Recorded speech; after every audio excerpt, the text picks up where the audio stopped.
சூர்யா விலகியது ஏன்? உண்மையான காரணம் என்ன? பராசக்தி படத்தில் முதலில் நடிக்க இருந்தவர் நம்ம நடிகர் சூர்யாதான். புறநானூறு என்ற பெயரில் இந்த படம் முதலில் அறிவிக்கப்பட்டது. ஆனா எதிர்பாராத விதமாக இந்த படத்திலிருந்து சூர்யா திடீரென விலகினார். அதன் பிறகுதான் இயக்குனர் சுதா கொங்கரா அதே கதையை சிவகார்த்திகேயனை வைத்து பராசக்தி என்ற பெயரில் படமாக எடுத்தார். என்ன அப்படின்னா சூர்யா ஏன் இந்த கதையில் நடிக்கவில்லை? இதற்கான உண்மையான காரணத்தை சுதா கொங்கரா சமீபத்திய பேட்டியில் தெளிவாக சொல்லியிருக்கிறார். சுதா கொங்கரா சொன்னது என்ன? கொரோனா காலகட்டத்தில் இந்த கதையை நான் சூர்யாவுக்கு சொன்னேன். அந்த நேரத்தில் எனக்கு தெரிந்த நடிகர் சூர்யா மட்டும்தான். அவரிடம் போன் செய்து கதை சொல்லினேன். அவரும் சரி என்று சொன்னார். அதனால் நான் கதைக்கான ஆராய்ச்சியில் இறங்கினேன். ஆனா அதற்கு பிறகு என்ன நடந்தது எனக்கு தெரியல. முக்கிய காரணம் இங்கதான். இந்த படத்திற்காக தொடர்ச்சியாக ஷூட்டிங் செய்ய சூர்யாவுக்கு நேரம் இல்லை என்று அவர் சொன்னார். இடைவெளி விட்டுவிட்டு ஷூட்டிங் செய்தால் தயாரிப்பு செலவு அதிகமாகிவிடும்.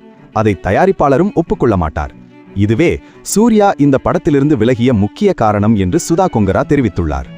இந்த சினிமா மணி சேனலில் வரும் வீடியோக்கள் ஷார்ட்கள் பார்ப்பது மூலம் நீங்க மணி வின் பண்ண அருமையான வாய்ப்பு இருக்கு. கண்டிப்பா சப்ஸ்கிரைப் பண்ணி வச்சுக்கோங்க.